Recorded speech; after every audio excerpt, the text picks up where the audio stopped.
ये आकाशवाणी है। प्रस्तुत है कार्यक्रम सुर्खियों में। इसके अंतर्गत सुनिए शंघाई सहयोग संगठन के प्रमुख बिंदुओं और महत्व पर चर्चा। इसमें भाग ले रहे हैं राजनीतिक विश्लेषक स्कंद रंजन तयाल और पत्रकार केवी प्रसाद। आज भारत की अध्यक्षता में 23वां शंघाई कोऑपरेशन ऑर्गेनाइजेशन का राज्य योग का बैठक समापन हुआ। तयाल साहब, ये तो बहुत महत्वपूर्ण बैठक है ये, और काफी सालों से तैयारी चलती रहती है इसकी। लगातार 23वां है, लेकिन भारत का अपना इसमें भागीदारी 7 साल से है, क्योंकि 2017 में हम फॉर्मली एडमिट हुए थे और उसके बाद से 18 से लगातार हमारी इसमें पार्टिसिपेशन रहा है। पहले तो जानना चाहेंगे आपसे कि जो इसकी जो महत्वपूर्णता है, खासकर कहा जाता है सेंट्रल एशियन रिपब्लिक्स के बीच में जिस तरह का एक वातावरण तैयार करने की बात है, तो उसके तरफ थोड़ा आप बता पाए। शंघाई कोऑपरेशन ऑर्गेनाइजेशन की जो स्थापना हुई थी 2000 में, और उसके बाद जिस तरह से इसका कार्य आगे बढ़ा, इसका फोकस मध्य एशिया पर है, सेंट्रल एशिया पर है। और हमारा इतिहास बताता है और हमारी संस्कृति कि मध्य एशिया और दक्षिण एशिया आपस में जुड़े हुए हैं, मिले हुए हैं। तो शुरू से ही भारत का इसमें इंटरेस्ट रहा कि शंघाई कोऑपरेशन ऑर्गेनाइजेशन के साथ सहयोग किया जाए। हमने ऑब्जर्वर के रूप में पहले वहां उनके साथ भागीदारी की और फिर पूरे मेंबर के रूप में अब हम उसके सदस्य हैं।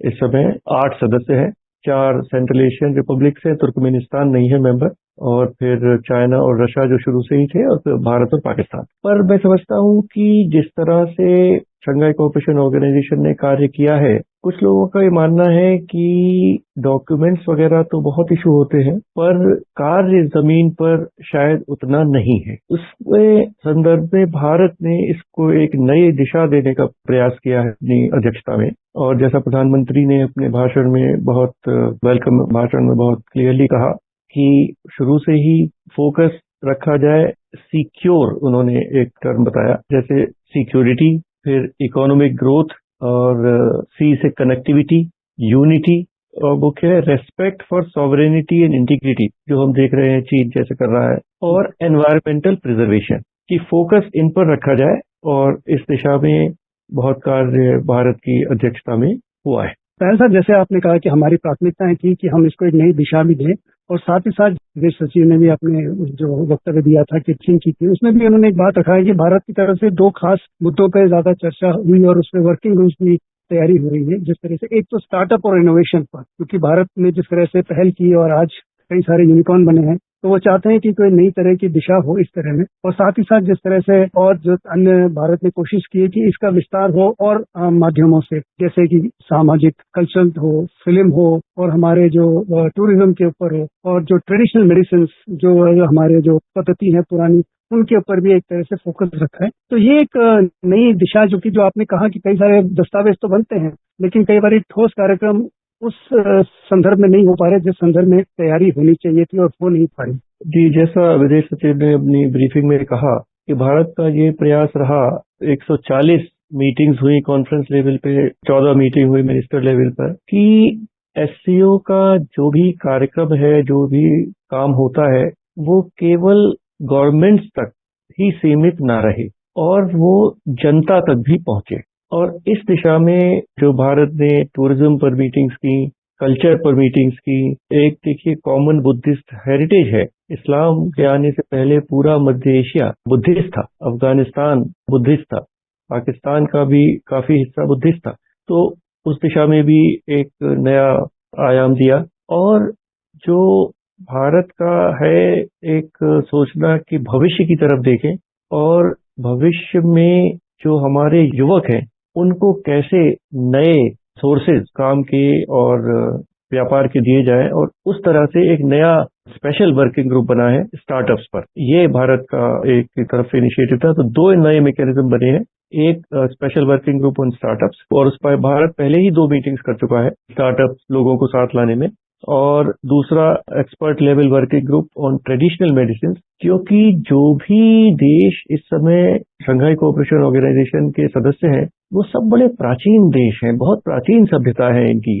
और चाहे वो भारत हो, चीन हो और सेंट्रल एशिया हो, सबका एक पुराना जो प्राकृतिक चिकित्सा का एक अनुभव रहा है, वो लुप्त नहीं हो जाना चाहिए, उसको आगे बढ़ाना चाहिए, उस पर शोध होना चाहिए। और अब हम सब देख ही रहे हैं एलोपैथिक और उस सबसे बहुत सारे रिएक्शंस होते हैं, साइड इफेक्ट होते हैं। तो उस दिशा में भी भारत ने एक पहल की है। सर, एक चीज हमेशा जो खटकती है और जिसका बारे में आपने शुरू में भी जिक्र किया, जो कि सिक्योर के अंदर मौजूद है, वो ये है कि जो रिस्पेक्ट फॉर सॉवरेनिटी और टेरिटोरियल इंटीग्रिटी, इसमें चीन की तरफ से हमेशा ये प्रस्तावना रहती है कि भाई जो वो PRI का जो उनका प्रोजेक्ट चल रहा है, बेल्ट एंड रोड इनिशिएटिव, उसमें सब देश जुड़े, लेकिन भारत की शुरू से ही इस पे आपत्ति रही। तो ऐसे मुद्दों को लेकर क्या हो सकता है आगे? देखिए, ऐसे मुद्दों पर शंघाई कोऑपरेशन ऑर्गेनाइजेशन के अंतर्गत कुछ होना मुश्किल है, क्योंकि बाकी सब जो सदस्य हैं शंघाई कोऑपरेशन ऑर्गेनाइजेशन के, वो चाइना के बेल्ट एंड रोड इनिशिएटिव से जुड़े हुए हैं और काफी उत्साह से जुड़े हुए हैं।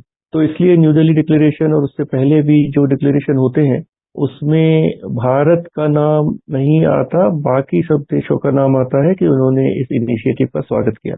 और जो सॉवरेनिटी और इंटीग्रिटी का सवाल तो बहुत बड़ा है।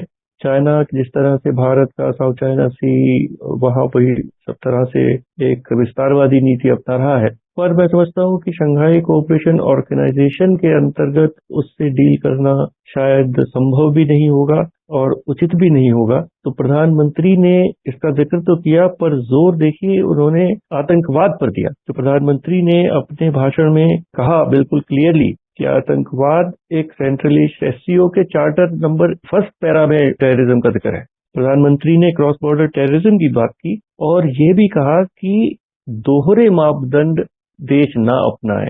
ये पूरा एक चीन की तरफ इशारा था, जिन्होंने बार बार यूनाइटेड नेशंस में सिक्योरिटी काउंसिल की जो कमेटी है उसमें नोन जो बहुत ही माने हुए आतंकवादी हैं जो पाकिस्तान में शरण लिए हुए हैं, छुपे हुए हैं या जेल में, उनके भी खिलाफ उनको लिस्ट में लाने से बार बार वो उसके खिलाफ वीटो करता है। तो उस पर भी जिक्र किया और उन्होंने टेरर फाइनेंसिंग का भी जिक्र किया कि किसी भी देश से आतंकवादियों को ना तो पनाह मिले, ना किसी तरह की डिप्लोमेटिक अम्ब्रेला मिले और ना उनको कोई फंड मिले। राइट सर, जिसका आपने जिक्र किया जो टेररिज्म, खासकर प्रधानमंत्री जी ने भी इसकी बात उठाई, और आर्टिकल 1 के जो है कि जो एक तरह से इसके पीछे अगर हम जाए तो सेंट्रल एशियन रिपब्लिक्स और खासकर चीन के कुछ प्रांतों में उनको फिक्र था कि भाई वहां पे जो अलगाववाद या उग्रवाद पनप रहा है उस वक्त, और इसके तहत एक मैकेनिज्म भी बनाया गया था, रैट्स जिसे कहते हैं, जो ताशकंद में मौजूद है। लेकिन वो एक कागजी कार्रवाई होती है या उसमें कुछ ऐसा निकल सकता है? क्योंकि जैसे आपने साफ कहा कि चीन और पाकिस्तान दो ऐसे हैं शंघाई कोऑपरेशन काउंसिल के मेंबर, और भारत दोनों तरफ से जानता है कि किस तरह से वो इनसे जूझ रहा है।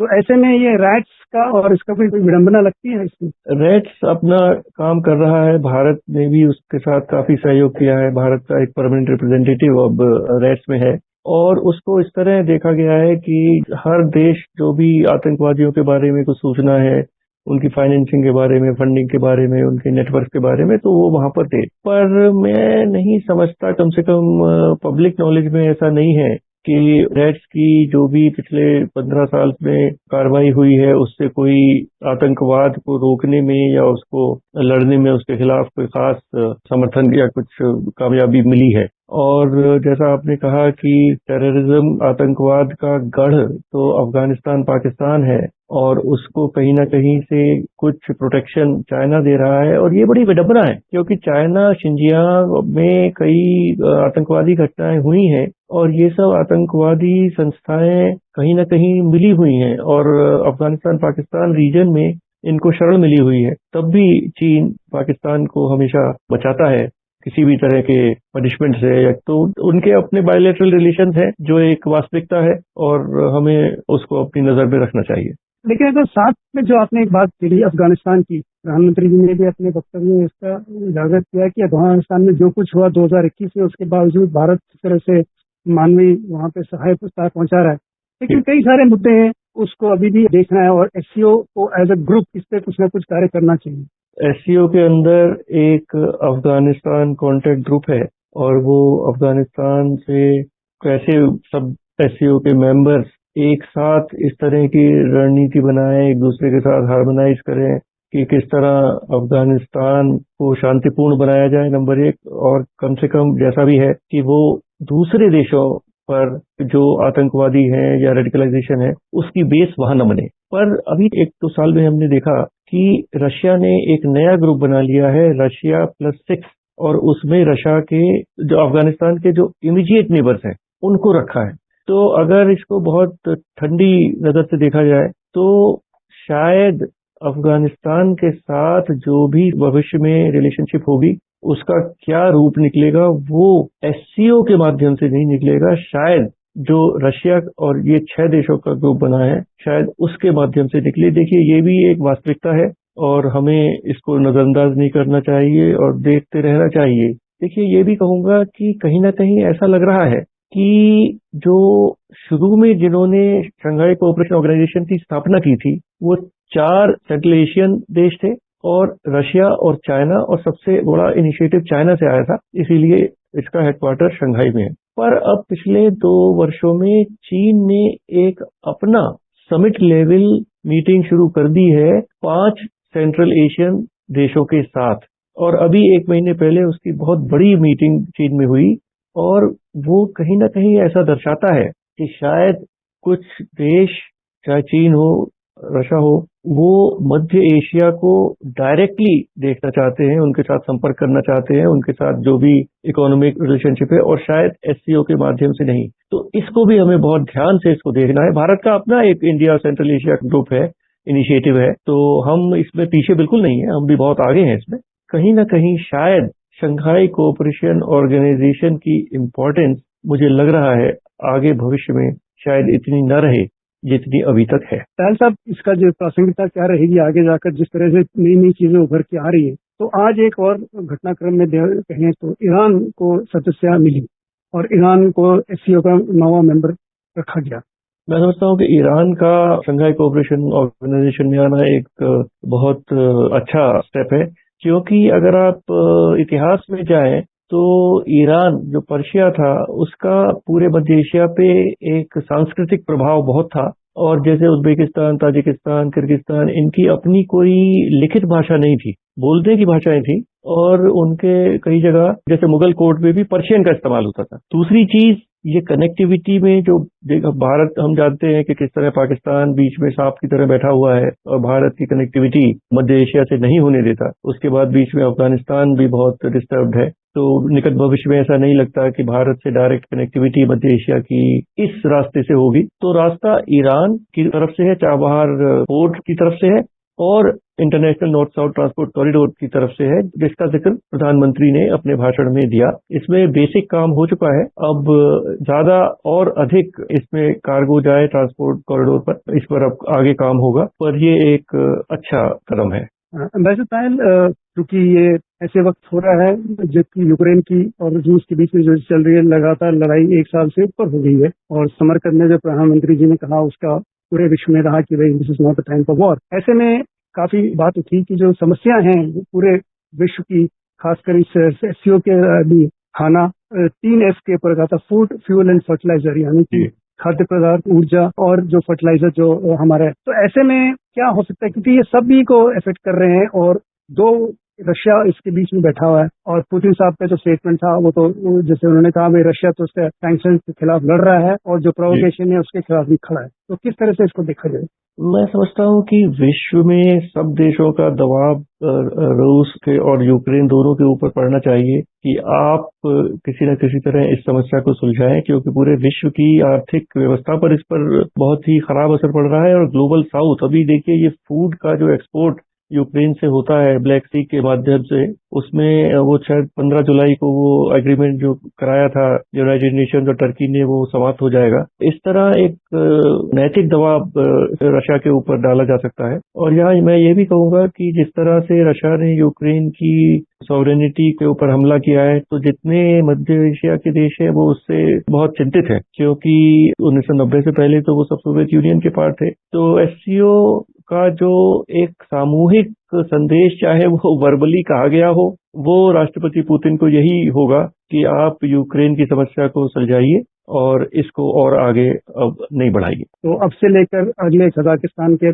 दौरे के बाद जब लगेगा तो आगे एससीओ कौन सा रूप अख्तियार करेगा, हम सबकी नजर रहेगी। तायल साहब, हमसे बात करने के लिए बहुत बहुत धन्यवाद। धन्यवाद। अभी आप सुन रहे थे शंघाई सहयोग संगठन के प्रमुख बिंदुओं और महत्व पर चर्चा। इसमें भाग ले रहे थे राजनीतिक विश्लेषक स्कंद रंजन दयाल और पत्रकार केवी प्रसाद। ये कार्यक्रम आकाशवाणी के समाचार सेवा प्रभाग द्वारा प्रस्तुत किया गया। इसे आप हमारे mobile app news on AIR और YouTube channel news on AIR official पर भी सुन सकते हैं।